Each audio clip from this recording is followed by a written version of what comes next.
Bonjour à tous, je suis Fanny Dumoulin, responsable produits et innovation chez Digitereux et j'ai le plaisir de vous retrouver aujourd'hui pour un nouveau numéro de Business Solutions. Un rendez-vous consacré au marché de l'immobilier et aux tendances. Et pour ce numéro, j'ai le plaisir d'accueillir aujourd'hui deux invités de marque. Olivier Colcombet, directeur du groupe Digitereux. Bonjour Olivier. Bonjour Fanny, ravi d'accueillir l'équipe Le Bon Coin et tout particulièrement un représentant que tu vas présenter. Donc bienvenue à tous. Exactement, on a le plaisir également d'avoir Le Bon Coin à nos côtés avec la personne d'Aurélien Flamand, directeur département de la rubrique immobilière du site Le Bon Coin. Bonjour Aurélien. Bonjour Fanny, merci de m'accueillir dans ce très bel endroit. Donc effectivement, je suis le directeur de la verticale immobilier au sein du Bon Coin et j'ai donc en charge la stratégie, le commerce et le marketing. Super, parfait. Deux invités de marque pour parler aujourd'hui des enjeux de l'immobilier. On va peut-être démarrer avec vous, Olivier, puisque je le rappelle, vous êtes le président du groupe Digitereux. Est-ce qu'en quelques mots, vous pouvez nous en dire plus sur le groupe qui fête, je crois, cette année, ses 6 ans? Oui, alors effectivement, le groupe Digitereux, fondé en 2016, c'est la réunion de différentes acquisitions par notre actionnaire historique Artemis, c'est-à-dire des réseaux de conseillers en immobilier indépendants, Capifrance, Optihome, mais aussi le site d'estimation Dreamkey, Dili, enfin un certain nombre d'activités qui nous permettent de couvrir toute la France par nos marques et tous les secteurs d'activité, ce qu'on appelle les filières, c'est-à-dire la location, la gestion, le neuf, bien évidemment l'ancien, le commerce. Voilà, donc le groupe se développe et couvre tous les métiers de l'immobilier. Parfait. Aurélien, à votre tour, pouvez-vous nous présenter en quelques mots Le Bon Coin pour ceux d'entre vous qui ne le connaîtraient pas encore, la plateforme Le Bon Coin? J'espère effectivement que ceux qui ne connaîtraient pas Le Bon Coin font partie des gens qui habitent dans une grotte. Aujourd'hui, Le Bon Coin, c'est une entreprise qui a beaucoup grossi. Je l'ai rejoint il y a 11 ans, on était 70 et aujourd'hui, c'est un groupe de 1500 collaborateurs. Et pour le grand public, c'est surtout une plateforme qui rassemble la moitié des Français chaque mois, les 3/4 à l'échelle d'une année. C'est à peu près 55 millions de produits qui sont en vente sur la plateforme à un instant T. Pardon. C'est 20 milliards d'euros d'échanges, ce qui correspond à peu près à 100 millions de transactions chaque année. Donc c'est vraiment quelque chose qui est complètement inscrit dans le quotidien des Français. Et notre rôle, en particulier dans les temps qui courent, c'est de les aider à générer du pouvoir d'achat. Et on arrive grosso modo à leur permettre de gagner une centaine d'euros chaque année par utilisateur. Ok, effectivement, ça s'inscrit plutôt dans l'air du temps. Aujourd'hui, on a le plaisir de vous avoir tous les deux sur le plateau parce qu'il y a un partenariat qui lie vos deux groupes, Digitereux et Le Bon Coin, depuis 2014. À quel objectif répond ce partenariat et quelles sont les forces aujourd'hui du partenariat qui vous relient? Alors pour nous et pour nos réseaux, la particularité, c'est que le Bon Coin, c'est un site généraliste. Et donc, nous avons deux grands axes dans notre relation. Bien évidemment, la mise en valeur des produits, c'est-à-dire des biens qui nous sont confiés à la vente, que ce soit dans le neuf, dans l'ancien ou la location-gestion, mais aussi pour recruter des conseillers en immobilier, qui est une de nos missions, et permettre ainsi à des expérimentés ou des néophytes d'embrasser ce modèle qui leur permet d'être indépendants, autonomes, de gérer leur propre business et bien évidemment, dans la continuité du Bon Coin, d'aller chercher des niveaux de vie supérieurs. Donc notre engagement, c'est clairement notre mission, c'est de permettre à tout un chacun de réussir leur projet de vie et bien évidemment leur projet immobilier. De vie, c'est celui des conseillers, immobilier, c'est celui des Françaises et Françaises qui nous font confiance, soit à la vente, soit à l'achat. De votre côté, Aurélien, pour Le Bon Coin, l'intérêt aujourd'hui d'avoir un partenaire comme Digitereux, c'est lequel pour vous? Je vais dire quelque chose d'assez basique, mais pour avoir de bons partenaires, c'est toujours très utile de partager les mêmes valeurs. Et que pour le coup, on est aussi une entreprise à mission et la nôtre, c'est de donner le pouvoir à chacun de mieux vivre au quotidien. Les particuliers, j'en ai parlé sur le pouvoir d'achat, mais évidemment, tous nos clients, tous les professionnels qui travaillent avec nous. Donc c'est vrai que ce partenariat, c'est d'une part probablement un des plus anciens que l'on ait mené avec le secteur de l'immobilier, puisqu'en 2014, on sortait d'une offre couplée qui s'appelait Puissance 3. Et à ce moment-là, il fallait faire le choix de basculer avec Le Bon Coin en direct. Et Olivier, à l'époque, a fait partie des tout premiers à nous faire confiance, alors que Le Bon Coin était encore quelque chose d'assez obscur pour le marché. Donc, je me souviens d'une réunion rue Lavoisier avec Antoine Joutot.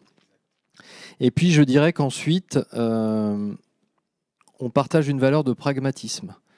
C'est-à-dire que notre métier, c'est d'être utile à nos utilisateurs, à nos clients.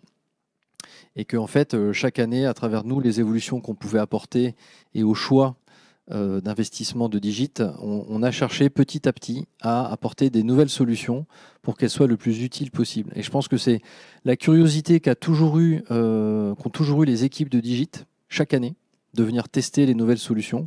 L'emploi ne faisait pas partie de nos bouquets de services à l'origine. Et lorsqu'on a élargi sur cette verticale-là, Digit a aussi fait partie des tout premiers à nous faire confiance.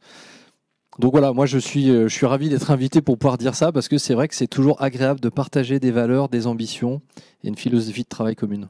Et je soulignerai qu'on est dans la continuité, puisque de 2014 à aujourd'hui, ce travail commun, collaboratif, ces tests, ces nouvelles approches ont été permanentes, ce qui est aussi un signe de fidélité et de confiance. Donc un partenariat pérenne qui dure depuis plus de 8 ans, on le rappelle. Aurélien, Le Bon Coin, si je me trompe aujourd'hui, c'est à peu près 30 millions de visiteurs uniques par mois, dont la moitié, je crois, liée à la rubrique immobilier. Est-ce que vous constatez une évolution de l'audience sur ces derniers mois, sur ces dernières années? Quel est-elle aujourd'hui, le profil type? Est-ce que c'est plutôt un public qui se renforce ou qui a tendance à s'amoindrir? Ça vous aura pas échappé, on traverse une séquence un peu chahutée depuis quelques années.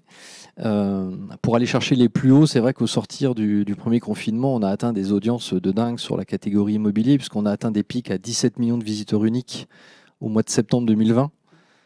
Et pour vous donner des ordres de grandeur, aujourd'hui, on est plutôt aux alentours de 13 millions de visiteurs uniques. Donc ça traduisait une appétence toute particulière à ce moment-là.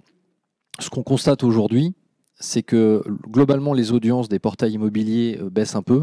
C'est à peu près moins 8% par rapport à l'année dernière, ce qui est lié au ralentissement que tout le monde constate actuellement.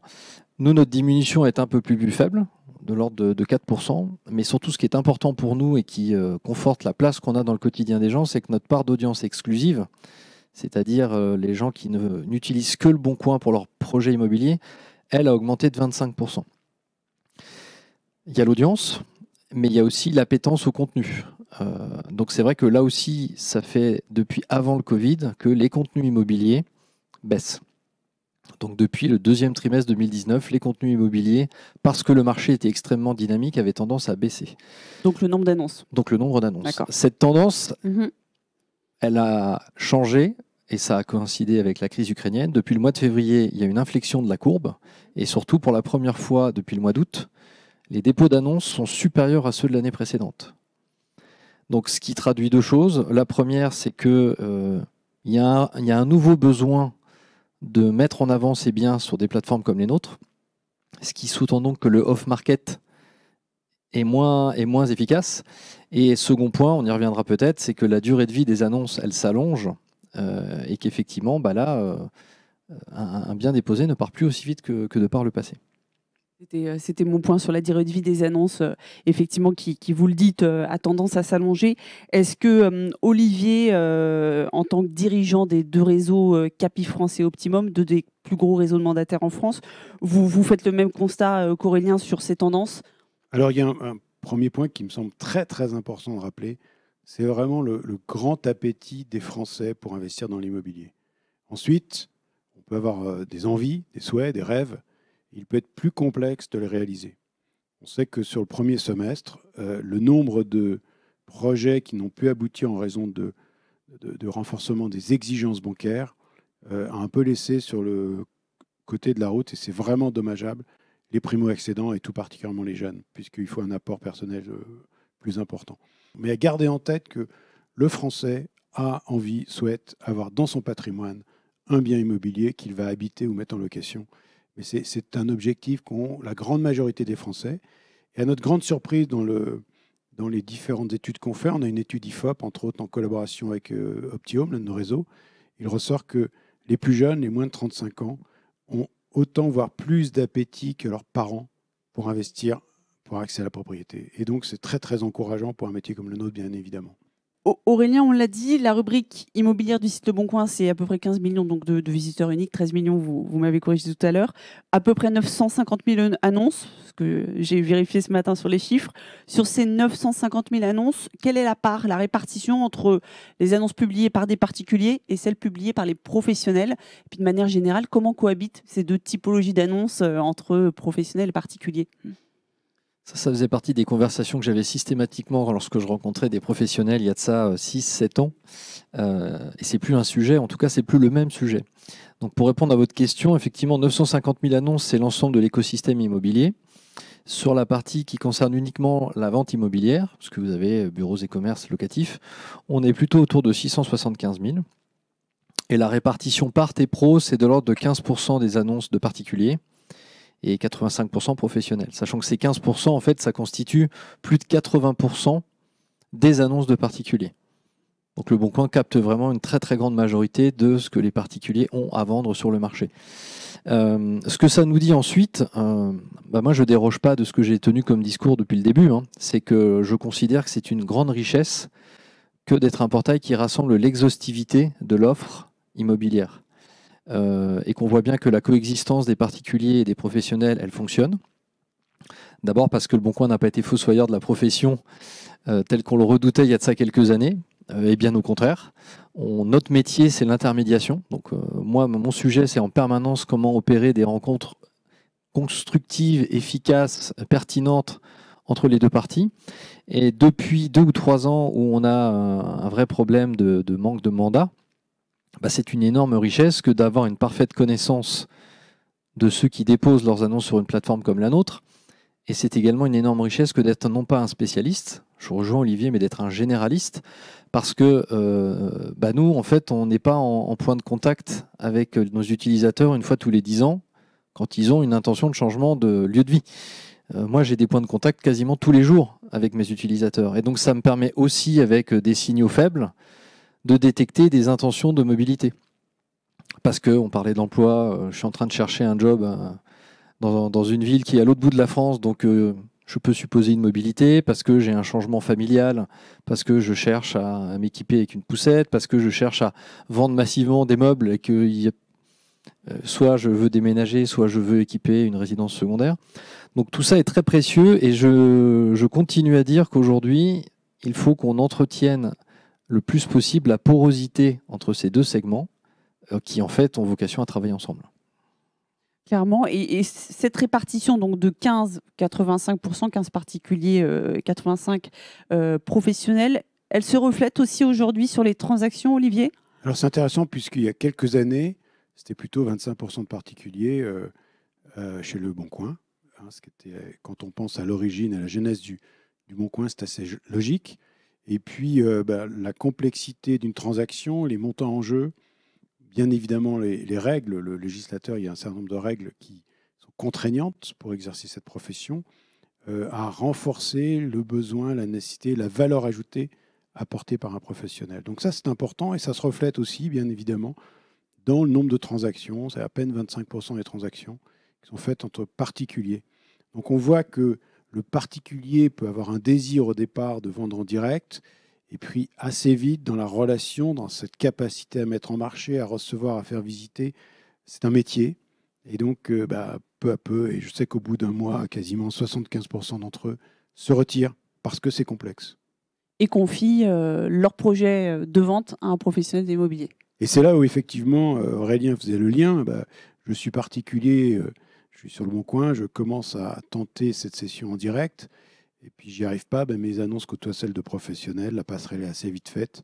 Donc oui, l'étape suivante, c'est celle que nous recommandons, bien évidemment, c'est de confier son bien à un tiers de confiance qui le défendra mieux, et encore mieux si c'est en exclusivité.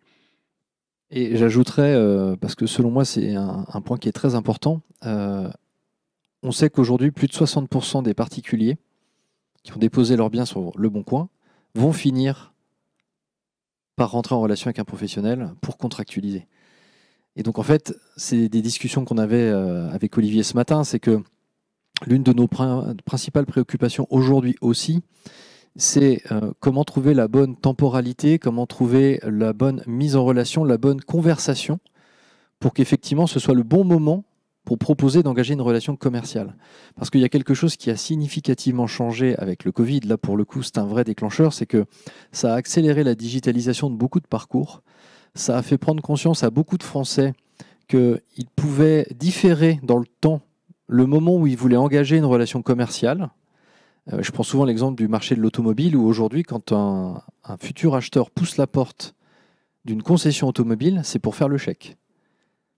Toute l'avant-vente, la réflexion sur le modèle, le choix sur les couleurs, tout ça a été fait en amont. Et donc aujourd'hui, toute la question, c'est comment faire en sorte qu'un professionnel qui cherche à rentrer en relation avec un particulier vendeur puisse le faire avec le bon discours, au bon moment.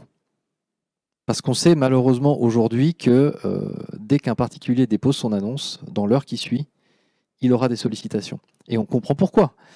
Mais effectivement, on peut aussi supposer que dans ce moment-là, il est encore dans la croyance qu'il va pouvoir se débrouiller tout seul. Donc ça, c'est tout un travail qu'on essaie de mener, et justement en échangeant avec nos partenaires, pour savoir comment on travaille pour que ces 60% qui existent concrètement puissent s'opérer de manière la plus efficace possible. Et au bon moment, pour tous les partis. La promesse initiale du Bon Coin, Aurélien, c'est de donner une deuxième vie, on va dire, aux produits de grande consommation, que ce soit la voiture, le meuble, l'électroménager. Sur le secteur de l'immobilier, Olivier, comment aujourd'hui on répond à cet enjeu d'achat responsable qui est effectivement un enjeu qui est de plus en plus une attente aujourd'hui des Français et à cette volonté d'acheter sur la durée, on va dire? Alors déjà, il y a un virage critique, puisqu'on parle beaucoup du DPE qui est donc le diagnostic énergétique. Le législateur a rebattu les cartes. Avant, il était nécessaire, mais non opposable au tiers. C'est-à-dire que si je donnais une fausse note ou une fausse information, ce n'était pas très important. Aujourd'hui, c'est condamnable. Et la deuxième guillotine, si je puis dire, c'est que maintenant, il y a des échéances. À partir de janvier 2023, c'est vraiment demain, je ne pourrai plus augmenter mes loyers. Et je ne pourrais même plus mettre en location un bien.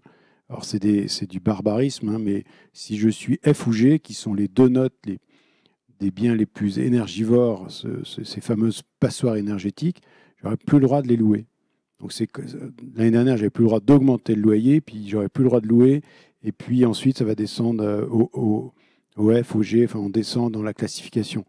Donc, c'est très sévère comme système, non pas parce que nous sommes contre, parce que je suis fondamentalement pour. Je trouve que ça va en termes de société, de projet de société dans le bon sens, d'avoir des biens moins polluants, bien évidemment, et de meilleure qualité. Maintenant, ça ne peut pas se faire en 2 ans ou 3 ans. Et là, c'est là le grand écart. Donc, nous accompagnons ça, bien évidemment. Nos conseillers ont un rôle de pédagogie pour expliquer ceci aux particuliers, qu'ils soient acheteurs ou vendeurs. Alors, je reprenais une étude publiée par Dreamkey BVA qui date de novembre 2021, où il était signifié que 90% des Français qui ont un projet d'achat immobilier considèrent le DPE comme un critère de choix important. Est-ce qu'effectivement, Olivier, vous constatez que c'est un critère déterminant aujourd'hui sur le choix d'un bien? Alors, vous l'avez compris, dans le groupe, on est très, très sensible à ce sujet. Il y a un peu d'idéologie, les intentions. Et puis ensuite, il y a ce que le Français acquéreur est capable de mettre en jeu. Et moi, ce qui me marque, c'est que dans une liste de critères de choix, eh bien, pour respecter le lieu, le montant, la disposition, peut-être le transport, enfin, dans tous ces critères, au moment de signer, si je puis dire, eh bien, trop souvent, cet aspect qui est très très fort dans les intentions passe un peu dans l'ombre au moment de signer parce que c'est compliqué d'avoir tous ces critères qui matchent. Et donc, on va privilégier l'adresse, c'est une évidence, plutôt que le DPE au moment de choisir un bien. Ok, bon, ça reste encore, en tout cas, il y a une volonté, mais effectivement, encore dans la... Alors, le législateur, en mettant des contraintes, plus l'augmentation de l'énergie, va accélérer, bien évidemment. Et moi, je suis convaincu que, je ne sais pas si c'est dans 2 ans ou dans 5, mais qu'il y aura un bonus, si je puis dire, sur le prix d'un bien, parce qu'il aura un meilleur classement et il sera moins consommateur d'énergie. Mais il faut du temps pour que ça se mette en œuvre. Et puis, soyons réalistes, la rénovation qu'entraînent ces projets, puisque là, il y a l'audit énergétique qui est l'étape 2. Donc, le diagnostiqueur va être obligé de donner une idée des travaux à réaliser et de l'enveloppe de ces travaux. Donc, Fanny, je vous laisse imaginer le jour où diagnostiqueur dira vous êtes G, et puis il y a 20 000 ou 50 000 euros de travaux, ça va changer la donne et ça va forcément avoir un impact sur le prix.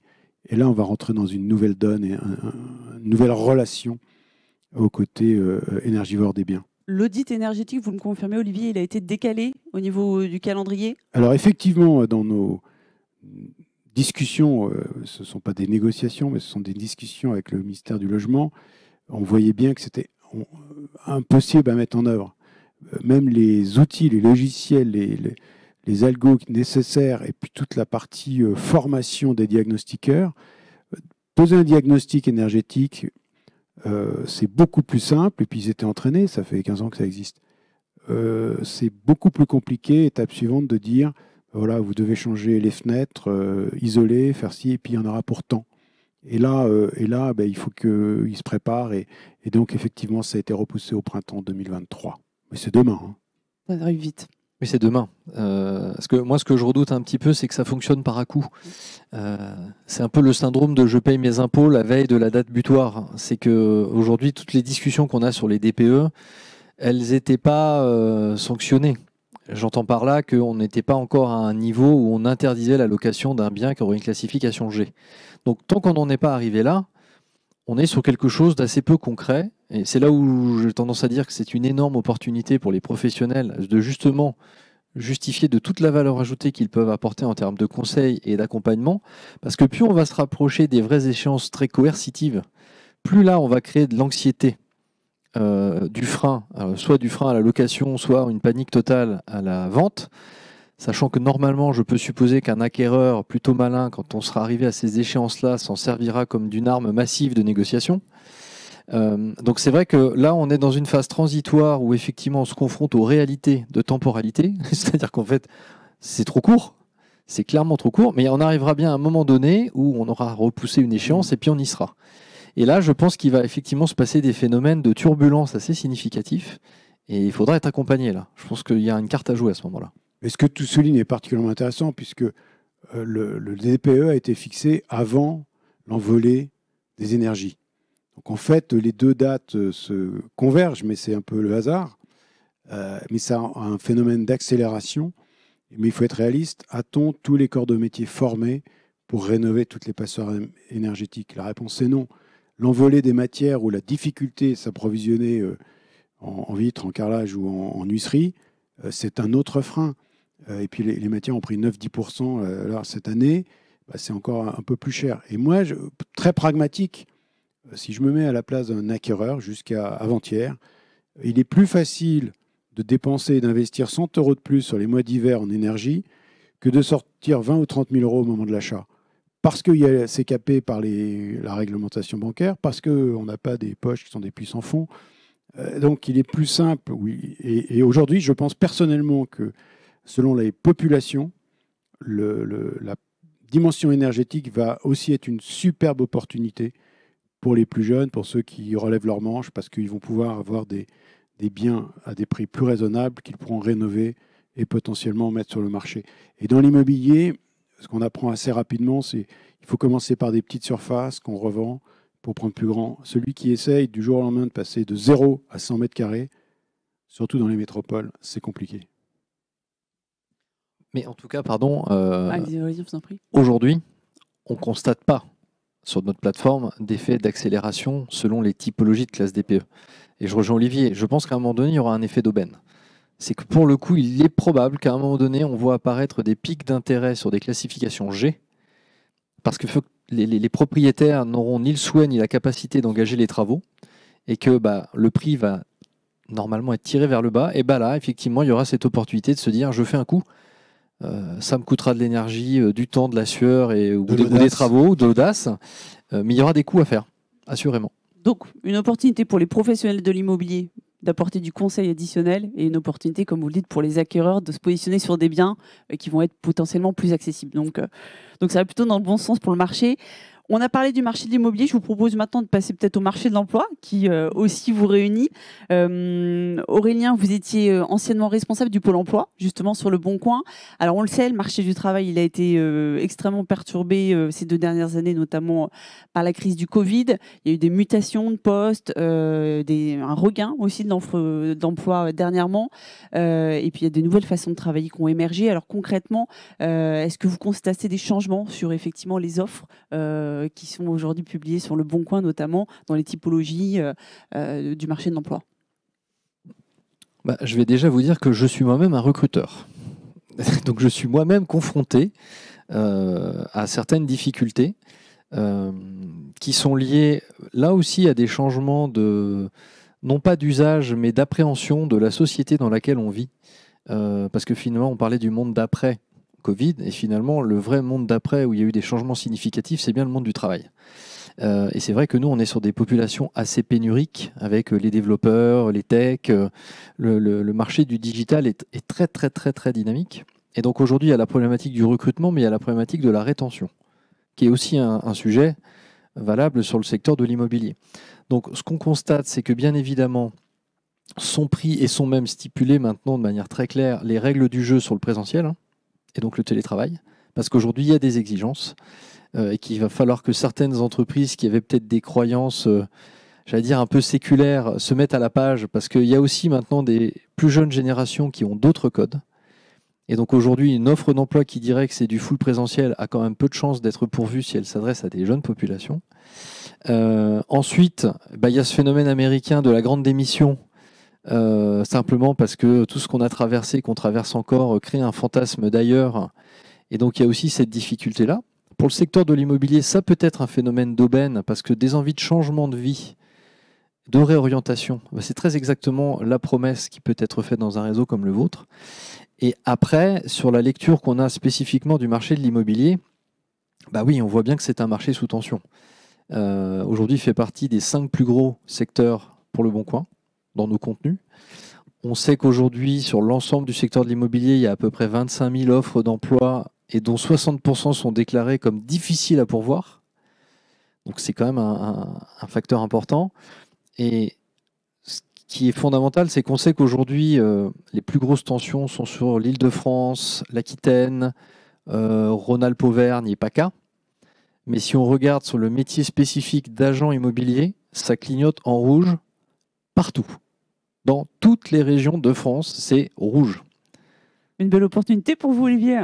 Oui, alors, les villes citées par Aurélien sont intéressantes. C'est les villes de croissance. Donc on voit bien le lien direct. Donc territoire en croissance, bassin en croissance égale création d'emplois, égale attractivité. Mais le temps que la mobilité se fasse, on est un peu court en collaborateurs quand on recrute des salariés. Nous, notre particularité, c'est que en dehors des 180 collaborateurs que nous avons, on recrute majoritairement des indépendants. Nos commerciaux, comme vous le savez, chez Capifrance, ils sont plus de 3000, ils sont indépendants. Ce sont leurs propres patrons. Alors, on a une opportunité, bien évidemment, dans ces mouvements de population, comme tout un chacun, parce que quand je décide de quitter Paris et mon job à la Défense pour m'installer à Bordeaux ou à Montpellier ou à Valence, j'ai un vrai changement de vie. C'est notre promesse. Notre promesse est bien de vous faire réussir là où vous allez. Donc ça matche bien avec notre promesse, même si on n'est pas employeur de ces personnes-là, elles rejoignent nos équipes et elles ont le même statut, elles travaillent avec nous dans une continuité de chaîne de valeur. Donc ça, c'est un point important. La flexibilité, l'autonomie, ils l'ont totalement. La fixation de ses propres objectifs, s'ils veulent travailler 150 heures par semaine ou 40, ils n'auront pas les mêmes résultats, bien évidemment, mais c'est leur choix. Donc nous, ça, c'est un constat. L'autre constat, c'est quand il y a le plein emploi, c'est un peu plus compliqué pour nous de recruter, bien évidemment, parce que les employeurs augmentent potentiellement les rémunérations ou la flexibilité. Et cette flexibilité, quand je suis en flex office ou en flex travail ou en télétravail, elle vient quelque part un peu concurrencer notre proposition. Il n'en demeure pas moins qu'on recrute dans toute la France, qu'on voit qu'il y a beaucoup d'appétit. Chez Capifrance, on a 4 000 à 6 000 candidats par mois qui poussent la porte ou qui cliquent pour demander des informations sur ce modèle qui les attire. Et n'oublions pas un élément qu'Aurélien a commencé à souligner, c'est donner du sens. le travail d'un agent immobilier a beaucoup de sens. Du sens parce que je m'y retrouve, j'ai un équilibre personnel qui est plus simple, et du sens parce que j'accompagne les Français et les Françaises dans leur projet de vie. Donc nous, c'est un élément qui nous fait vibrer. On accompagne des professionnels dans un projet de vie parce que 80% d'entre eux, c'est un changement notoire, quels que soient les motifs, et on les respecte tous. Et pour leurs clients, changer de lieu de logement, alors même s'ils changent que de quartier, de rue, ou même que d'appartement ou de maison, c'est un changement important et sur lequel il faut se faire accompagner pour réussir. C'est une parfaite transition vers ma conclusion. Je voulais vous faire agir respectivement sur la promesse qui est affichée par chacun de vos groupes. Alors, la promesse chez Digiterre qu'on fait à nos clients, c'est d'accompagner des projets de vie. Celle défendue par Le Bon Coin, c'est de donner le pouvoir à chacun de mieux vivre au quotidien. Comment elles se font écho, ces missions, finalement, selon vous? Le sens. Alors, on a la chance probablement d'être dans un pays qui s'autorise à dire qu'on peut donner du sens dans son travail, dans sa vie au quotidien.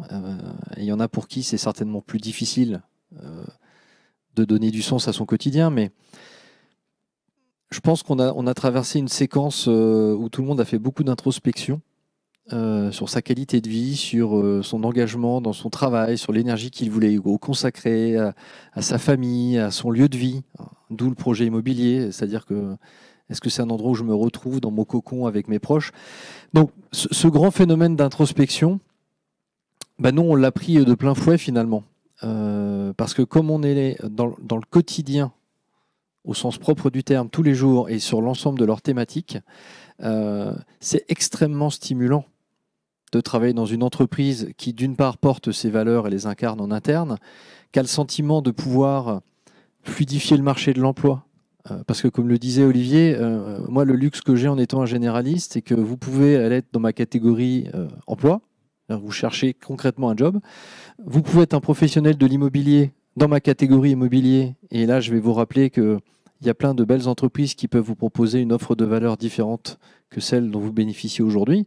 Puis vous êtes en train de faire toute autre chose, parce qu'à ce moment-là, vous êtes banquier, vous êtes assureur, et on va vous dire, il y a un ailleurs qui est possible, il y a un autre choix qui est possible. Et puis le pouvoir d'achat dont je parlais en introduction, c'est très stimulant pour les équipes de se dire qu'aujourd'hui, on peut aider plein de gens à joindre les deux bouts à la fin du mois, et c'est une réalité.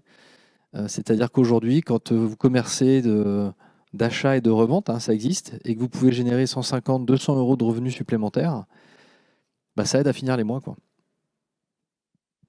Olivier, ces deux promesses, on est réfléchissant là, pendant qu'Aurélien s'exprimait, et puis j'avais déjà noté les parallèles. Quand nous, notre engagement, c'est réussir votre projet de vie et notre raison d'être, j'aime bien dire qu'il y a 3 niveaux dans le projet de vie. Il y a ceux des collaborateurs, et moi j'ai la chance d'avoir des collaborateurs très investis. Donc j'espère qu'on leur offre un projet de vie intéressant parce qu'on passe quand même beaucoup de temps au bureau. Donc c'est une promesse. La promesse pour les conseillers, je l'ai dit, c'est souvent un virage, ils changent de vie. Donc, deuxième promesse, réussissez parce qu'on va bien vous accompagner, on va bien vous former, on vous offre les bons outils. Et pour le client final, grâce à ces entrepreneurs, ces patrons qui vont vous suivre avec toute la responsabilité que comporte ce positionnement d'entrepreneur, vous allez réussir votre projet immobilier. Parce que celui-ci doit être une réussite, parce qu'un projet immobilier qui est un échec, bien évidemment, ça peut avoir d'énormes répercussions, et pas que financières sur chacun. Et quand je vois donner pouvoir à chacun de mieux vivre, qui est la promesse du Bon Coin, bien évidemment, j'ai envie de dire que nous, elle est plutôt moyen-long terme, là où le Bon Coin est plutôt au quotidien, mais elle va dans le même sens, dans la même direction. Et je trouve que c'est remarquable, et Aurélien a probablement oublié un élément dans la promesse que moi je ressens chez Le Bon Coin, c'est aussi la deuxième vie de tous ces biens qui devrait améliorer le projet de vie de chacun, parce que sur cette terre, respectons-la plus et mieux, et chacun vivra mieux. Et donc voilà, donc je trouve que c'est plutôt chouette. On ne les a pas travaillés ensemble, mais avoir deux groupes qui travaillent ensemble au quotidien depuis bientôt 10 ans et qui vont dans le même sens, forcément, ça permet de tisser des liens. 12 partenariats solides qui existent depuis donc 8 ans, on le rappelle. On arrive au terme de cette émission. Je tiens à vous remercier de nous avoir suivis. En tout cas, j'espère que vous avez pris autant de plaisir à nous suivre que j'ai eu de plaisir à animer ce numéro. Je vous remercie tous les deux. Je vous remercie Olivier. Merci Je vous Fanny. remercie Aurélien. Merci Fanny. Merci de ta visite Oui. et à très bientôt. J'espère, avec grand plaisir. Merci à tous et à très bientôt. À Au très revoir. bientôt. Au revoir.